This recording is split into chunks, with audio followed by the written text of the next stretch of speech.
Good morning, everyone. So I'm not police. I don't work for the police. I work with the police and have done for a number of years now. I actually work, strictly speaking, for you.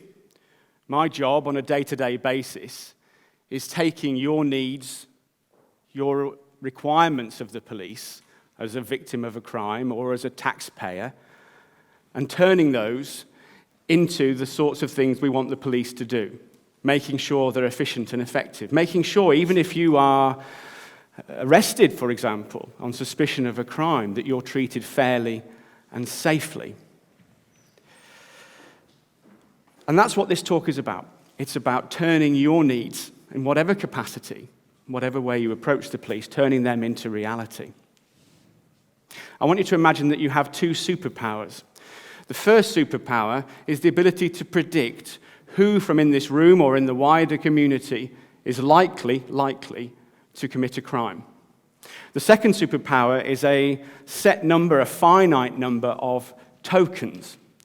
Tokens that enable you to make interventions in the lives of people in order to try and prevent those crimes from happening. The tokens don't always work, but you only have a set number. With those two superpowers in mind, what decisions would you make? Who would you pick? What crimes would you seek to prevent? Would you choose burglary, robbery, or sexual assaults, or terrorism, or organized crime? How would you make your decision? Whose advice would you seek? Would you seek the advice of police officers or victims of crime?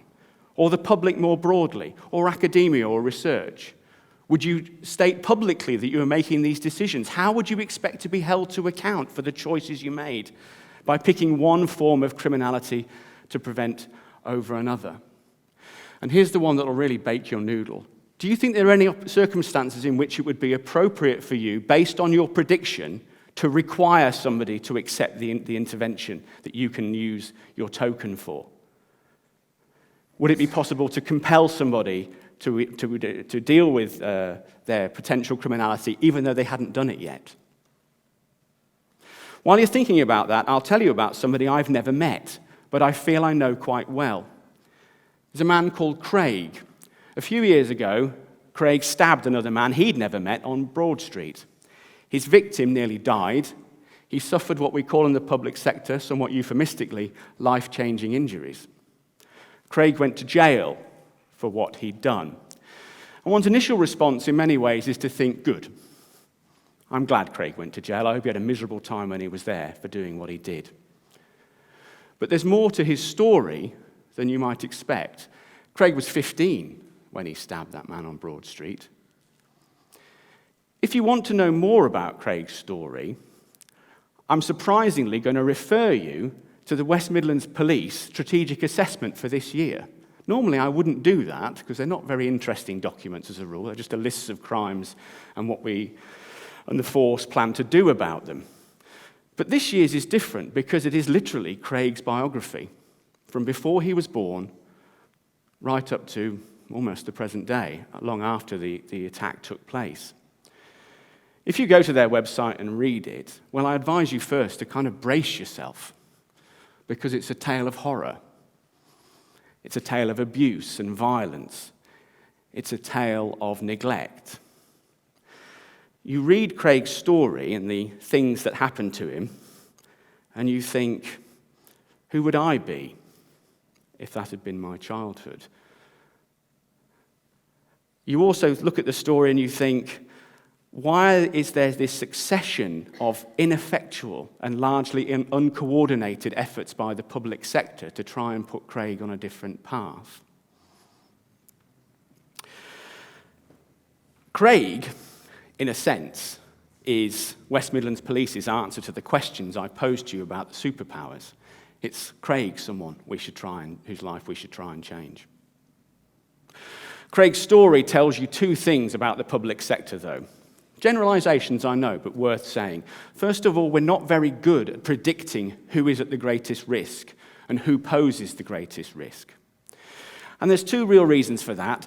First of all, we don't exploit the data that we hold. We hold lots of data about almost everybody and don't properly analyze it. Also, we don't share it. If you have the misfortune to read domestic homicide reviews or serious case reviews about the death of children in care, the story is almost always the same. The mental health nurse didn't know what the GP knew.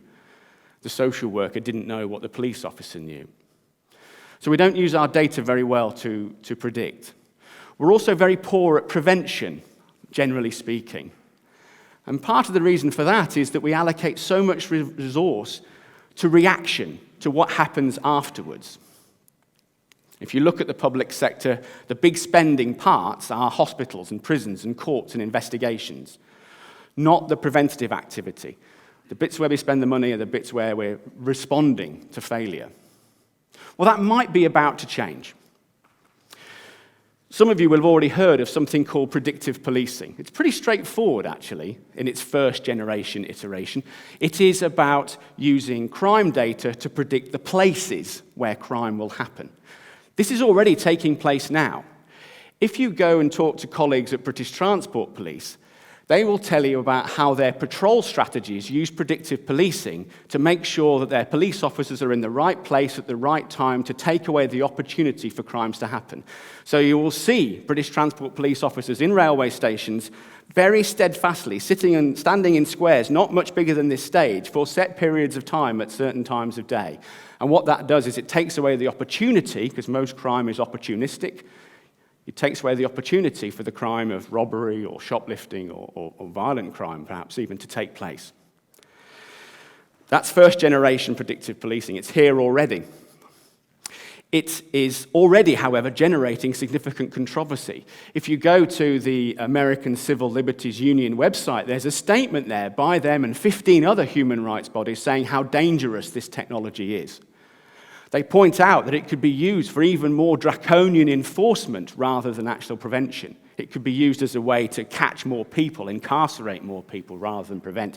And even more tellingly, they make the point, which is one we've got to think about throughout this whole debate, that the data sets on which these predictions are being made are built on the institutional biases of the organizations that collected the data. So you put data in that's biased against particular ethnicities or particular social groups, and you come out with predictions that are biased against those groups too. And these concerns are very real. But the technology is racing forward.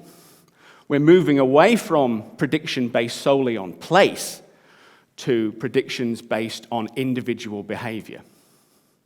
In the coming years, we will see the public sector, and policing in particular, start to create enormous, fused, multi-channel data lakes with data held to common standards that allow the application of increasingly sophisticated algorithms that enable genuine predictions to be made with a fair degree of accuracy about the behavior of individuals, including their propensity towards criminality and their propensity towards victimhood. We're going to see things like, and we're starting to see the prototypes of these now, software based on real people that predicts when they will predict they commit their next crime, where they will be when they do so, and who they'll be associating with. Real-life simulations of real people. The same technology will also be used for developing search patterns for repeat missing children. By knowing their associations and their patterns of behavior, we'll be able to generate tighter search patterns to make it easier to find them. Your local police officers will be equipped with targeted intervention and prevention tools. They're essentially databases of everybody on their patch. Who's likely to be a victim and what crime will they be a victim of? Who's likely to be a criminal or commit a criminal act, and what will be the crime that they are predicted to commit? Our public health colleagues are going to use the same technology. Even now, we're starting to see databases that enable community health practitioners to walk down the street and know who, in which houses, is likely to die in the next 2 years. At a more strategic level, we will see analysis of adverse childhood experiences as an indicator, as a measure of likely propensity to either victimhood or criminality. And these data sets and these predictions will become the norm in different parts of the public sector. In policing, the opportunity presented is almost leaving officers like giddy with excitement because it offers the real potential to start to address those concerns in the public sector that I talked about before of shifting resources away from reaction and into prevention. It is transformative. I know it's an overworked word. So I've actually come up with a new word for it, this word prehabilitation, because it's about prediction, prevention, and habilitation, not after the event. Earlier, targeted intervention. It's no coincidence that the current Chief Constable of West Midlands Police, in his commencement address when he took up the role, he spoke about the duty of the police to offer the hand of friendship to those in need. He wasn't just talking about victims of crime. What he was talking about is those who are at risk, who are vulnerable to becoming involved in criminality. It's an extraordinary opportunity, but there are so many questions to be answered, and like those that I posed at the start, about what would you do with your superpowers? How would you be held to account? So that is racing forward right now. It's happening right now. The issue then is how do we govern it? How do we run this? How do we manage this? And it's being developed in the context of something called operational independence. If a crime is committed, the police have autonomy to go away and figure out who to investigate and how to investigate.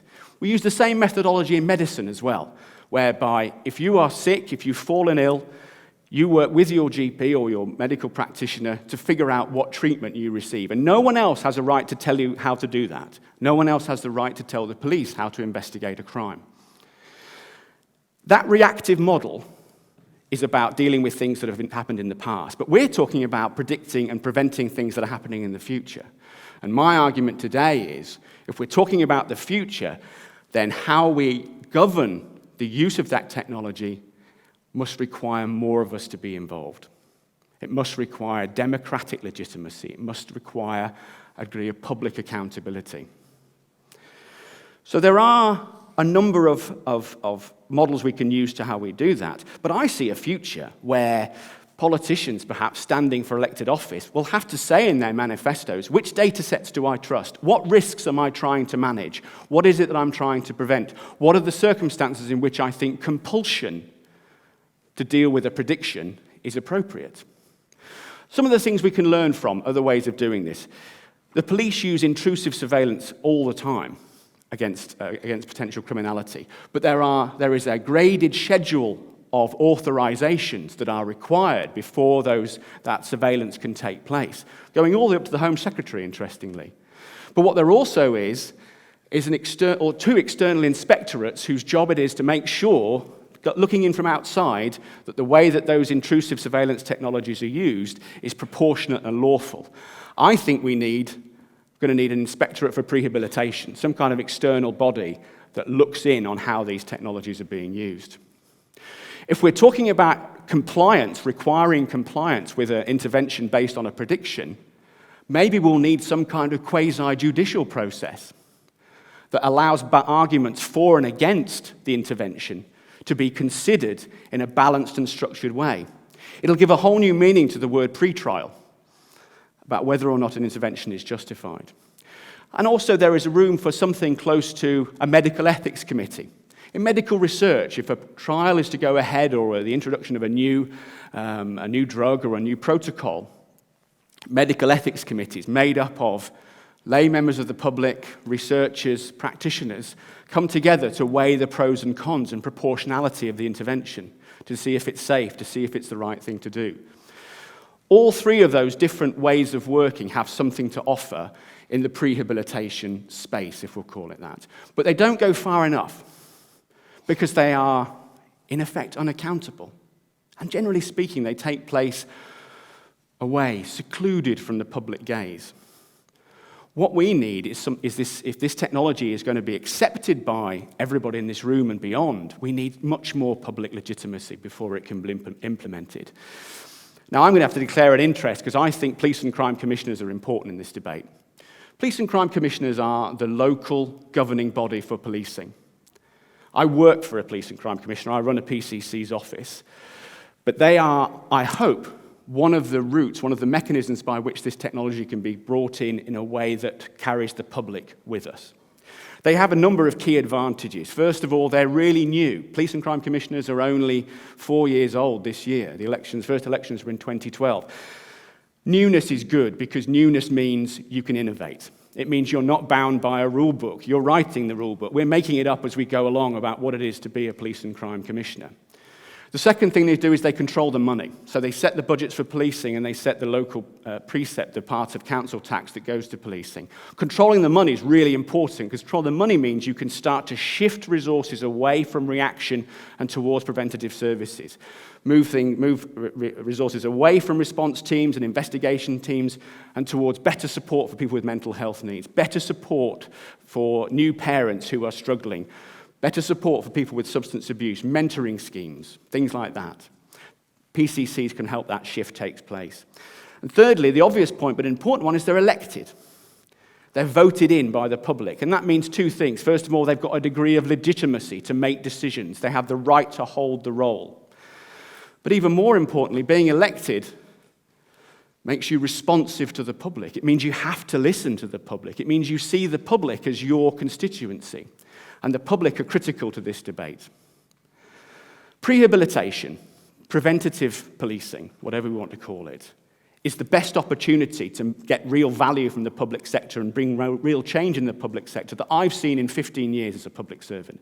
I've seen loads of different things tried to make the public sector more effective, and this is the one that I'm hanging more hopes on than anything I've seen in the past. It offers a huge and genuine opportunity to transform people's lives, to actually start to get real value out of that public spend by being able to target it so much more effectively against the people who need it the most. But the people who need it the most, that's a value-laden judgment. You have to decide what you value the most in order to decide who needs something the most. And so if those decisions about where those interventions go ahead take place within the context of the old operational independence paradigm, I fear that we are on a route towards occluded, secluded, hidden decision-making, where there won't be legitimacy, where there won't be public accountability. And the risk is that down that road lies scandal and failure. And this huge opportunity that we've got will be lost.